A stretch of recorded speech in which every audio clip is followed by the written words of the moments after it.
I'm sure yesterday you heard that the Supreme Court ruled in favor of Jack Phillips, the Christian baker at Masterpiece Cakeshop in Colorado, who refused to make a cake for a gay wedding. They ruled in favor of him. It was a big victory for him, Jack Phillips specifically, personally, which is great because he's a good and decent man. He was being persecuted by this government agency that the Supreme Court determined, the government agency being the Colorado Civil Rights Commission, Supreme Court determined that they were just openly hostile and prejudiced against Jack Phillips. And so that's essentially what the Supreme Court decided, that he personally was being victimized by this government agency that could not disguise its contempt for Phillips and his religious beliefs. As far as the broader questions of the First Amendment and religious liberty, they sort of left that alone and didn't touch it. So I don't think we get the big victory for religious liberty that we wanted, although we could still celebrate that this man who had been unfairly targeted has been vindicated, and this government agency has been rebuked by the Supreme Court and humiliated and embarrassed. So that's good. That's justice. And we can also celebrate the fact that the other set of bullies in this case, that being the gay couple themselves, they also lost and have now been humiliated in front of the world, which is what they richly deserve. Because their behavior in this case has been just utterly despicable, just awful. And let's start with the fact that the gay couple very clearly targeted Jack Phillips because of his religious beliefs. I simply don't believe that in a state, in one of the most gay-friendly, most liberal states in the Union, where there are hundreds of bakeries and other stores to choose from where you might find a wedding cake, I don't believe that they just so happened coincidentally to walk in the door of the one bakery in the whole state run by a guy who is so orthodox and conservative in his Christian faith that he won't even make Halloween cakes. I don't believe that's a coincidence. And if I were inclined to believe that it is a coincidence, it would become clear that it's not coincidental when you look at how they reacted, what their response was when Jack Phillips explained that he could not make them a customized gay wedding cake. After being told that, they could have responded a number of different ways. They could have said, okay, you won't make a customized cake. I understand that. I respect your beliefs. So instead, we'll just buy a regular wedding cake and we'll customize it ourselves, or we'll get someone else to decorate it, whatever. They could have done that. Or they could have done what would probably be the most logical thing to do, and that is to just leave the store and go somewhere else. Go anywhere else. And if they really feel personally offended, then they'd be perfectly free to tell their friends that Jack Phillips at Masterpiece Cakeshop won't make gay weddings because he disapproves of gay marriage. And, they'd be perfectly free to do that. That would also be reasonable. But they didn't choose either of those options. A decent, reasonable person would choose either option. But these are indecent people. These are bullies. And so they went with option 3, and that is they responded to Jack Phillips not making a cake. They responded to that by embarking on a 5-year mission to ruin his business, destroy him personally, and impoverish his family. That's how they responded. He said, oh, I'm sorry, I can't make that cake. They said, okay, I'm going to ruin your life. And they lost. And that's a great thing. But we have to be prepared for the fact that the fascist bullies on the left and in the gay lobby, they're going to come back and try it again. They might not try it again with Jack Phillips after they just lost that, but I think, in fact, they're going to double their efforts now to punish Christian business owners for being Christian. And you're going to find even more Christian business owners targeted. First, for retribution. And, the gay lobby is very vengeful. Very spiteful, hateful, and vengeful. And on the rare occasion that they suffer a loss, they're going to make you pay for it. That's very clear. So that's what's going to happen here out of vengeance. And also because they want the Supreme Court to basically overturn the First Amendment. That's the result they were looking for. They wanted the Supreme Court to come out and say to Christian business owners, you do not have the right to decide how you do business and who you do business with. You don't have the right to decide that you don't want to participate in or promote or celebrate an event that you find morally problematic. So they were looking for the overturning of the First Amendment, and they're going to keep going at it until they achieve that result. So I think that means that we can't just rest on our laurels here and kick back and say, well, this is over, it's done, because it's not. And that's why I think it's important to make very clear what exactly, as Christians, as conservatives, as constitutionalists, as people who believe in freedom, we need to make clear what our point is exactly when it comes to these kinds of cases. And so that's why we have to stipulate, because there seems to be a lot of confusion in this regard. This is not a question of whether or not a business owner has the right to refuse service to anybody. That's not the question in this case. Now, personally, I happen to believe that a business owner should have that right to refuse service to anyone. I think that's the simplest answer. You're a business owner. You own the building. You own the business. It's your labor. It's your product. It's your service. You get to decide who can take part in this, who can purchase it and who can't. And you should be able to refuse service to anyone, even for awful and racist reasons. That's how it should be. Now, that's not how the laws in our country are actually written right now. As the laws are currently written, you don't have the right to refuse service to anyone, and you don't have the right to discriminate based on who somebody is. Even if I think that you should have that right.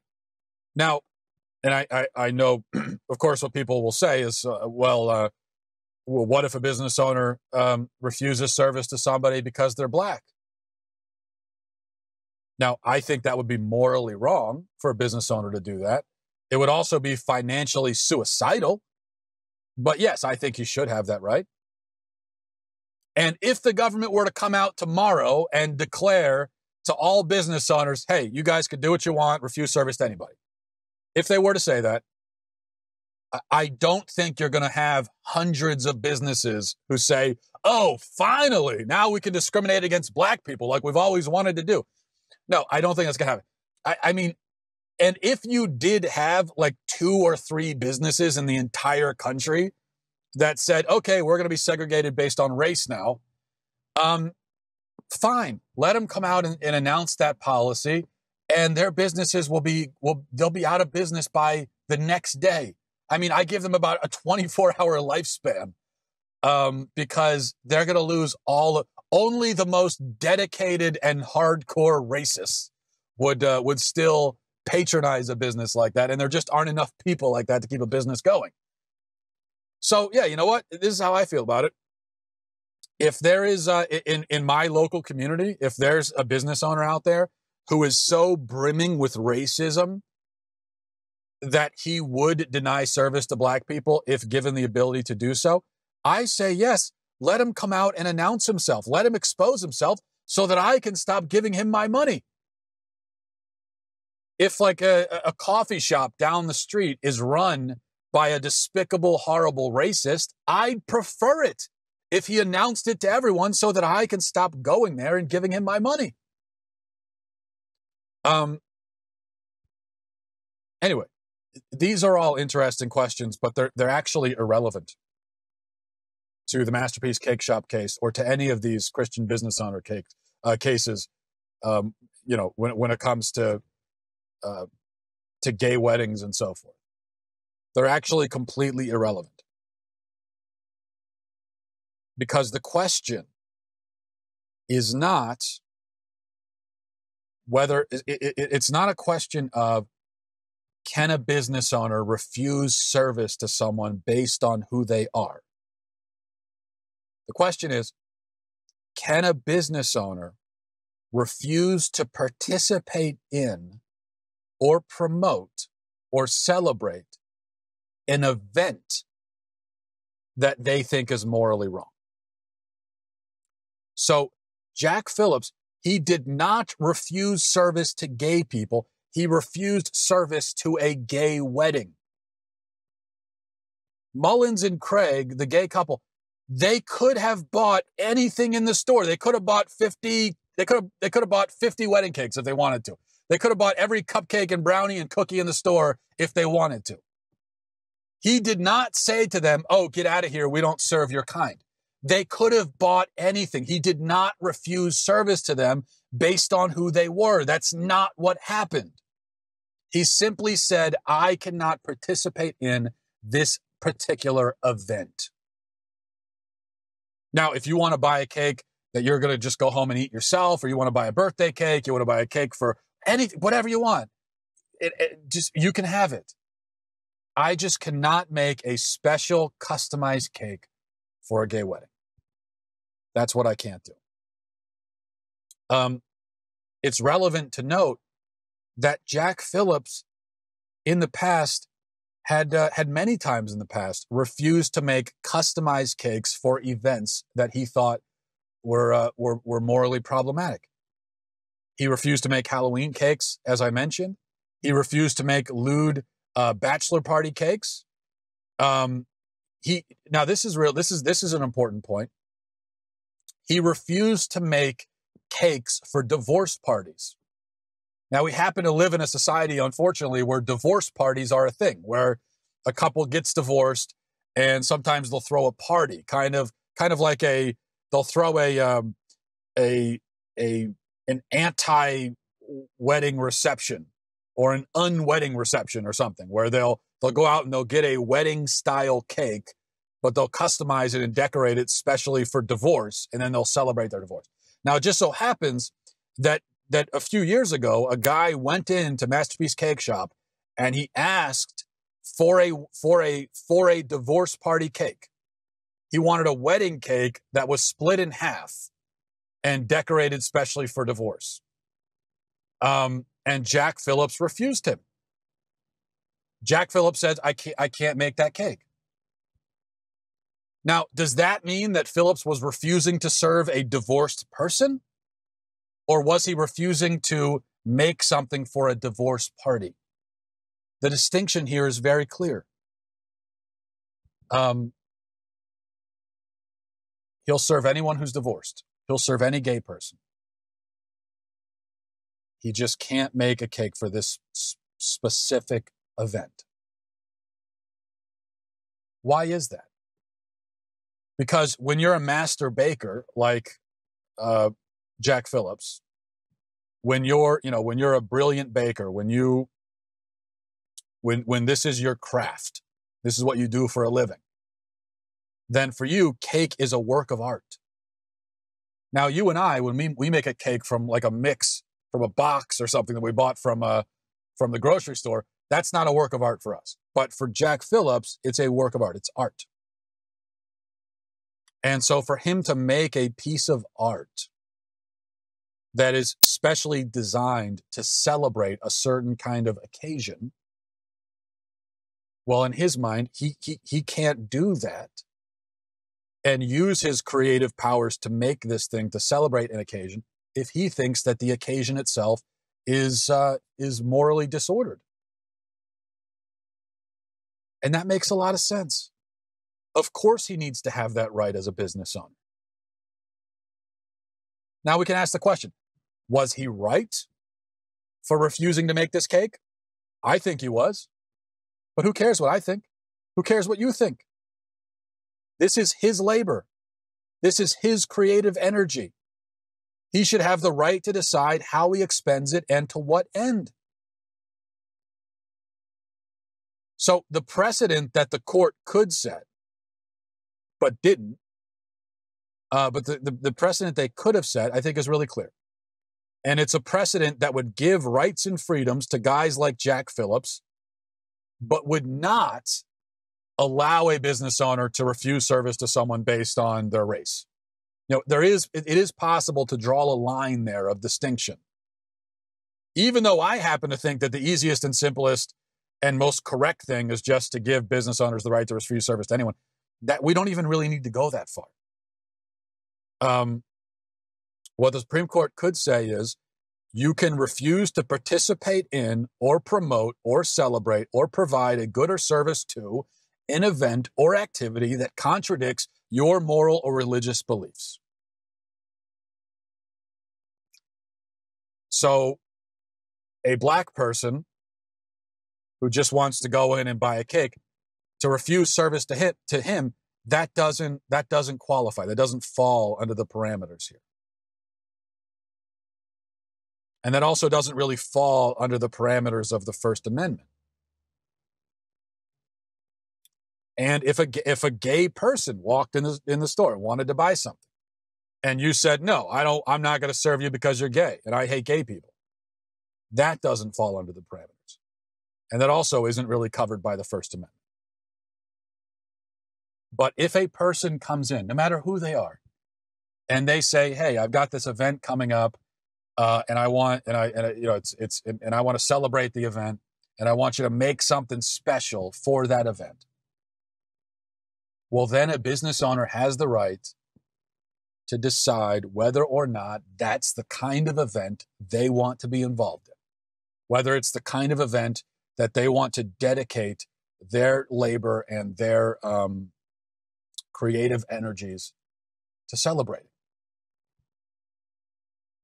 So as this controversy continues and we see more and more cases like this, it's really important for those of us who understand what these cases are really about. It's very important for us to correct people. Anytime you hear someone say, oh, they just want to refuse service to gay people, wrong.